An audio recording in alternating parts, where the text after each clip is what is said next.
Le jour où Donald Trump redonna l'espoir à un père et son fils.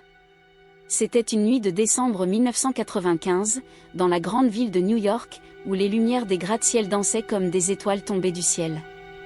La 5e avenue était un ruban de vie, les klaxons des taxis jaunes résonnaient, les vitrines de Saks Fifth Avenue brillaient de mille feux avec leurs décorations de Noël, et l'odeur des bretzels chauds flottait dans l'air glacé.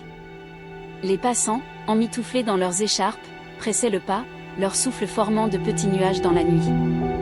Mais pour certains, New York n'était pas une ville de rêve. Pour certains, c'était un labyrinthe de lutte, où chaque jour demandait du courage. Sur un banc en fer forgé, juste en face de la Trump Tower, un père et son fils s'étaient arrêtés, comme deux voyageurs épuisés au bord d'un chemin. James Carter, 43 ans, avait les épaules voûtées, marquées par des années à soulever des poutres et à grimper sur des échafaudages.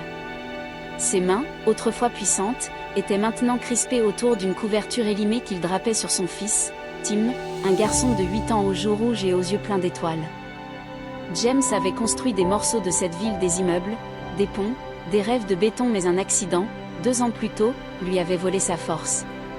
Une chute sur un chantier avait brisé son dos, et avec lui, ses espoirs d'une vie stable. Licencié, sans indemnité digne de ce nom, il vivait désormais de petits boulots, luttant pour payer les médicaments de Tim, qui souffrait d'une anémie rare, une ombre qui ternissait son sourire. Ce soir-là, le refuge où il trouvait parfois un lit était complet. James avait marché des heures, Tim à ses côtés, cherchant un endroit pour se poser. Le froid mordait, et la couverture, héritée de la grand-mère de James, ne suffisait plus. « Papa, on va où maintenant ?» demanda Tim, sa voix tremblante mais pleine de confiance en son père. James sentit son cœur se serrer. « On va trouver, champion. On trouve toujours. » Il le serra contre lui, cherchant à lui donner un peu de sa chaleur.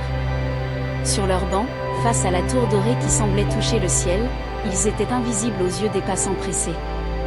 À quelques mètres de là, une limousine noire glissait sur l'asphalte, ses phares perçant la nuit comme des yeux curieux.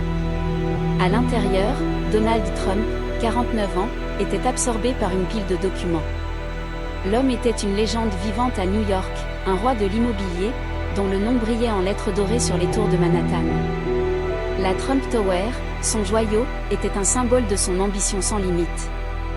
Mais 1995 n'était pas une année facile pour lui.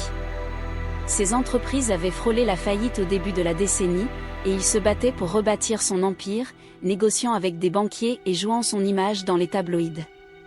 Ce soir-là, il revenait d'un gala au Plaza Hotel, un événement où il avait serré des mains, lancé des sourires, et promis des projets grandioses.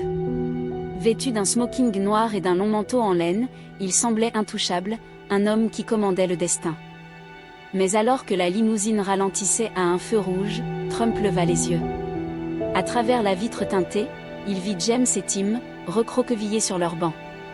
Peut-être était-ce la façon dont James tenait son fils, comme un rempart contre le froid, ou le regard de Tim, un mélange de courage et de fragilité, qui le toucha. Il tapota l'épaule de son chauffeur, Eddie, un homme fidèle qui connaissait ses humeurs. « Arrête-toi une seconde, Eddie. » Le chauffeur, surpris, gara la limousine le long du trottoir. « Monsieur Trump, tout va bien ?» demanda-t-il, jetant un coup d'œil dans le rétroviseur. Trump ne répondit pas. Il ouvrit la portière et descendit, son manteau flottant derrière lui comme une cape. Les passants s'arrêtèrent, chuchotant. « C'est lui, c'est Trump. » Mais il n'y prêta pas attention. Il s'approcha du banc, ses chaussures cirées crissant sur la neige. James leva les yeux, méfiant. À New York, un homme en costume qui s'arrête dans la nuit n'apporte pas toujours de bonnes nouvelles. « Vous allez bien ?» demanda Trump, sa voix grave mais étonnamment douce. Il fait sacrément froid pour être dehors avec un petit gars comme lui. James, pris de court, bafouilla. « Non, on fait aller, monsieur. On cherche un endroit pour la nuit. » Tim, curieux, observa l'homme au manteau noir, ses cheveux blonds impeccablement coiffés malgré le vent. Trump s'accroupit pour être à la hauteur de Tim. « Et toi, champion, comment tu t'appelles ?» Tim, timidement, répondit Tim. « Timothy Carter. » Trump sourit, un sourire qui n'avait rien des caméras ou des projecteurs. « T'es un costaud, Tim. T'as l'air de quelqu'un qui va faire de grandes choses. James, sentant que l'homme ne se moquait pas, raconta leur histoire. Les mots sortirent lentement, comme s'ils pesaient des tonnes. L'accident, la perte de son travail, la maladie de Tim, les nuits dans les refuges. Il parlait sans attendre quoi que ce soit, juste parce que l'homme semblait écouter. Trump, immobile, hochait la tête, ses yeux passant de James à Tim. Puis, sans un mot, il plongea la main dans son manteau et en sortit un carnet de chèques. Sous la lumière d'un réverbère, il griffonna rapidement, arracha la feuille et la tendit à James.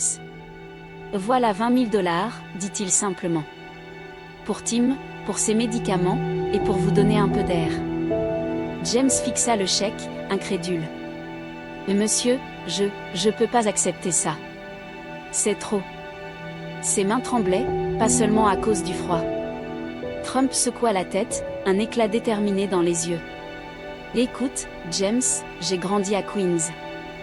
Mon père m'a appris qu'on aide ceux qui se battent. Et toi, tu te bats pour ton gamin. Prends-le. » Puis, se tournant vers Eddie, qui observait depuis la limousine, il ajouta, « Emmène-les au Trump International. Une suite, des repas, tout ce qu'il leur faut. C'est sur moi, jusqu'à ce qu'ils soient sur pied. » James, les larmes aux yeux, tenta encore de protester, mais Tim, serrant la main de son père, murmura, « Papa, dis oui. S'il te plaît. » James céda, la gorge nouée. « Merci, monsieur.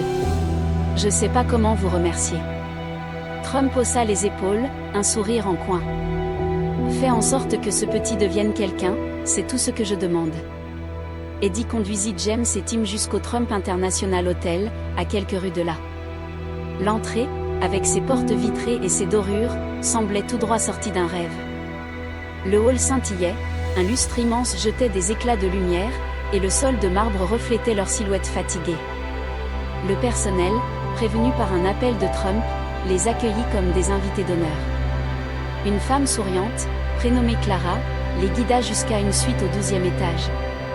Tim, ébloui, courut vers la fenêtre, pressant son nez contre la vitre pour admirer la ville qui s'étendait à perte de vue.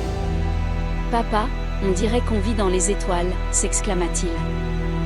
James, encore sous le choc, s'assit sur le lit king size, le chèque serré dans sa main. Clara, avec une gentillesse qui semblait venir du cœur, apporta un plateau de sandwich, de chocolat chaud et de fruits frais. « Monsieur Trump a dit de vous traiter comme des rois, » dit-elle en riant. « Reposez-vous, on s'occupe de tout. » Cette nuit-là, pour la première fois depuis des mois, James dormit sans craindre le lendemain, et Tim rêva de grandes aventures, son ventre plein et son cœur léger. Le lendemain, une femme nommée Norma, l'assistante personnelle de Trump, appela la suite. Avec une efficacité redoutable, elle mit James en contact avec une association qui aidait les familles en difficulté. Elle trouva un médecin spécialisé pour Tim, dont les frais furent discrètement pris en charge par une fondation liée à Trump. Elle aida aussi James à décrocher un emploi de bureau dans une petite entreprise de comptabilité, un travail qui respectait ses limites physiques. Le chèque de 20 000 $ permit à James de payer les arriérés médicaux et de louer un appartement modeste dans le Bronx, avec 2 chambres et une petite cuisine où Tim pouvait faire ses devoirs. Les années passèrent, comme les pages d'un livre qu'on tourne doucement. James retrouva une stabilité, et Tim grandit, porté par un rêve qui ne le quittait pas, devenir médecin pour aider ceux qui, comme lui, avaient connu des jours sombres. En 2016, alors que la campagne présidentielle faisait rage, James et Tim, désormais installés dans l'Ohio, apprirent qu'un meeting de Trump aurait lieu à Columbus. James, qui n'avait jamais oublié cette nuit de 1995, décida d'y aller avec Tim, maintenant un adolescent de 16 ans, grand, avec le même sourire lumineux. Après le discours, James s'approcha d'un journaliste local, un homme du Columbus Dispatch nommé Mike. Il raconta leur histoire, la voix tremblante d'émotion. « Cet homme, il nous a donné plus qu'un chèque. Il nous a donné de l'espoir. Sans lui, je sais pas où on serait aujourd'hui. » Mike, touché, écrivit un article qui, bien que discret, trouva son chemin jusqu'à quelques cœurs. Tim, inspiré par cette nuit d'hiver, travailla dur à l'école, décrocha une bourse, et entra en faculté de médecine. En 2024, lors de sa remise de diplôme, il monta sur scène et parla d'une nuit froide, d'un homme au manteau noir, et d'une leçon qu'il n'oublierait jamais: un seul geste peut changer une vie. Cette histoire, comme un conte murmuré au coin du feu, resta dans l'ombre des grandes légendes de New York. Trump, connu pour ses tours dorés et ses déclarations tapageuses, ne parla jamais de ce soir-là. Peut-être était-ce un élan du cœur, un souvenir des leçons de son père, Fred, sur l'importance de ne jamais abandonner.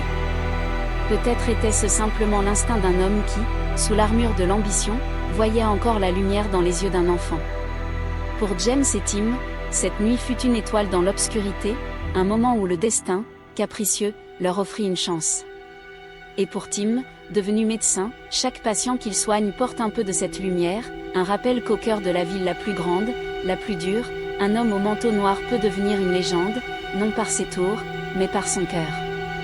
Merci à tous pour avoir suivi cette vidéo. N'oubliez pas de liker, de commenter et de vous abonner pour plus de contenu.